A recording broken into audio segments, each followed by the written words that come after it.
मंडळी 2,500 रुपये देऊन गॅस सिलेंडर घेतला. पण घरी आणताच त्यातून गॅसऐवजी काय निघालं पाहून तुम्हालाही धक्का बसेल.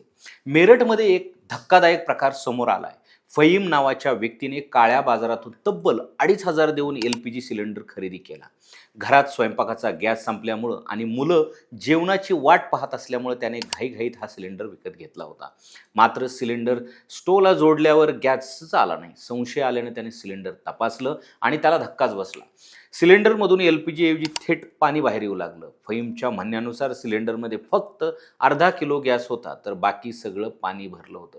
यानंतर त्याने व्हिडिओ शूट करून सोशल मीडियावर शेअर केला, जो आता तुफान व्हायरल होत आहे. या घटनेनंतर नागरिकांना अधिकृत एजन्सीकडूनच गॅस घेण्याचं आवाहन करण्यात येत आहे. तर मंडळी, तुम्ही ही गॅस घेताना अधिकृत एजन्सीकडंच रजिस्ट्रेशन करा आणि गॅस घ्या. आणि अशाच नाविन्यपूर्ण माहितीसाठी सत्तामंच या चॅनलला सबस्क्राईब करा आणि इन्स्टा पेजला फॉलो करायला विसरू नका.